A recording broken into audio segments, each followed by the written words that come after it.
welcome back to my film and TV channel. You're all staying safe and well. We're going over to Channel 5 for a new crime drama comedy, a dramedy, but a crime dramedy. Yes, a little bit of trepidation like we used to have going over to the BBC sometimes for some of their series, but I think equally so with Channel 5 as well. We never know quite what to expect. One or two little gems in there, but not necessarily all the time. I'm going to look at something that's called Murder Most Puzzling. Yes, and there's three of these, three feature-length episodes by around about 90 minutes each. I've watched the first one and that was enough. That was enough for me. They're not binge watchable. You can't watch them all on My5 or Channel 5's box set station, so you can only watch one at a time. So I watched the first one, which aired fairly recently. There's a couple more, one to come on June the 26th and one to come on July the 3rd, 2025. I'm doing this review on the 24th of June 2025, so a couple of days before the second one is due to air. Yes, what's it about? Well, it's a crossword clue is found on a murder victim. So DCI Hooper seeks help from Cora Felton. Of course he does. Who else would he go to? He's a policeman, aka the puzzle lady. Cora's shoot first, ask questions never style helps her catch the killer, but it turns out she's hiding secrets of her own. Well, there you go. You know, he catches the killer, so thanks for that. But I think we probably knew that anyway. But this stars Phyllis Logan, quirky role as Cora Felton, Charlotte Hope as Sherry Carter, Alistair Brammer as Anton Grant, Adam Best as DCI Hooper, Nick Dannant as DS Sam Brody, Jack Weiss as PC Dan Finlay, and Richard Croxford as Mayor Firth. Some others as well, but we won't go into those. Right, my thoughts. Yes, on the cast. Well, a typical mixed bag with this lot, playing unusual parts. Some out of the comfort zone, some coped admirably, did okay, but all did the best with the material they were given. Or there's a bit of delivery's a bit off. Sometimes with the comedy, it doesn't quite work. But there's a big question mark over the material within a 90-minute film format. It had more a 30-minute episode feel to me, this, than an hour and a half film for this, certainly this first episode. Anyway, I have no reason to particularly believe the next two will be anything different. Well, what can we say? Phyllis Logan is, of course, the main star, although she's upstaged a little bit by her assistant in this. But Phyllis Logan is accomplished, of course, as an actor, a character. Is perhaps just throwing the odd F word as well, which is a little bit. Is that for street cred? I don't know. It seems out of place in this. So it's a dark comedy, of course it is. That it's serious. It's a serious subject. It's a serious event that's happened. Serial killers, etc. But it just doesn't feel right, just feels totally wrong, and the whole thing just doesn't feel right to me. I mean, she's no Miss Marple, unfortunately. Phyllis Logan is wonderful. I think she's excellent, but I don't think this role does her justice. And I think she's a little bit wasted in this role. And the one who does stand out for me, but again is pretty much underutilised, is the young Charlotte Hope, who stars as her assistant. She's obviously the main one in this, but she's not, if you know what I mean. It's all she's like the unsung hero in the background, but she's the one doing all the sorting out and stuff. And she alone, I think, as an actor, Charlotte Hope pulls off her role pretty well. But again.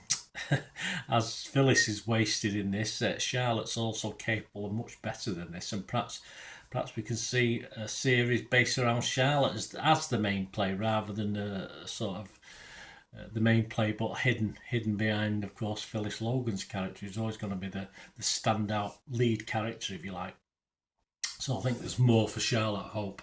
The male cast are pretty nondescript, I'll be honest with you. Thankfully, Richard Croxford as the mayor is only a minor role, but I'll leave that there. I won't go on that.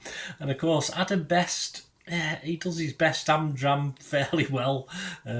He's obviously the frustrated, harassed copper with a troubled family, etc., and obviously trying to cope with amateurs involved. Well, he does get him involved in the first place, but there you go. But it all wears a little bit thin.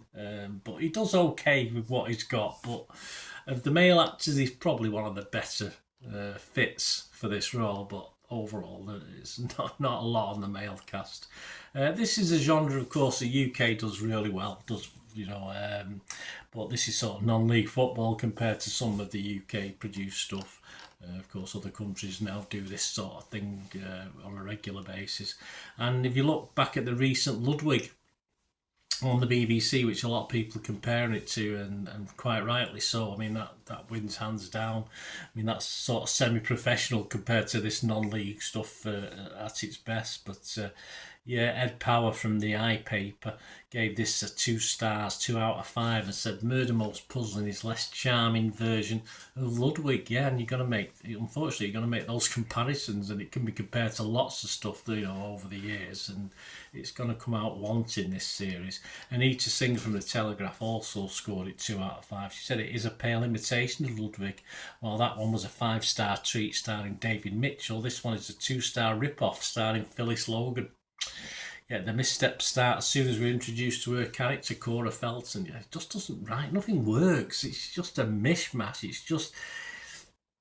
It's only one episode, okay? So the other 2 might be better, but it's hard to imagine things improving too much. I mean, the thing is, if Charlotte Hope is given a bigger role, which she could do the way the episode was progressing, episode 1, who the hell is decent enough to play off her? I mean, there's not really anyone to do that. Thankfully, it doesn't take itself too serious, despite the serious plot lines, of course. But I think that's where perhaps it falls down a little bit. Dark comedy can work. We see it in the very best of the UK, Australian, US stuff that we see in this genre.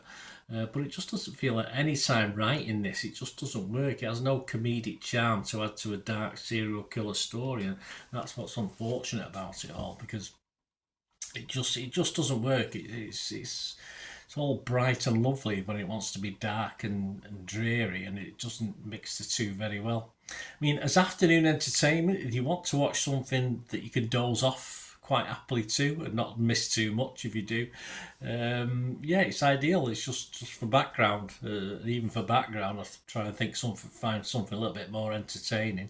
I certainly won't be tuning into the next 2 episodes. I have no urge to do that whatsoever and sit through another 90 odd minutes of this. But of course, say beyond the first 20-30 minutes of trying to appreciate the characters, it just falls flat, and you think, no, this just isn't good enough. But it is liked, so there's not a lot of scores on Internet Movie Database. There's 343 as I'm recording this on the 24th of June.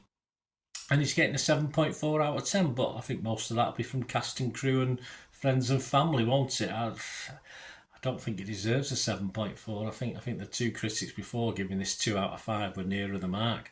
So yeah, if you want to check my score on this, please check TikTok or Facebook, because I don't give, if something doesn't get a 5, I don't score it on here, and it's not going to get a 5 off me, this.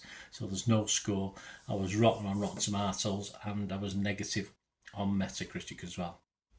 Not great, a great shame. Certainly a waste of a couple of the certainly female actors' talents, that's for sure, in this, and both for different reasons, of course. But yeah, let me know what you think, guys. Great to have your views and opinions on this new dramedy on Channel 5, but yeah, unfortunately Channel 5 have sort of plumbed the depths yet again. Let us know your thoughts, guys. Please push those buttons, and if you do like what I try and do on the channel, and much appreciated any support, and to find out how you can do this, just keep watching and listening. To help me out, guys, if you watch the ads, if the ads on this, YouTube ads, that helps in a very little way, but it all helps. It all, watch the pennies and pounds look after themselves, they say, don't they? Or the pennies or the 10p's look after themselves. But if you watch the ads or follow the links on the ads as well, that's always a nice way to support the channel. If you sort of hang on for it, I've done that. I watched other people's and followed the ads, just something I fancied, which does happen from time to time. Of course, you can support me by pushing that subscribe button as mentioned earlier, and that's of course pressing the button so you know when these vlogs are coming out. And of course, I'm always interested in your opinions, and of course, if you can give us a like, that'd be wonderful as well. So thanks for watching, guys. Hopefully I'll join you very, very soon with something else. Until we meet again, I'll never ask one thing, don't I? Please stay safe, everyone. Bye for now.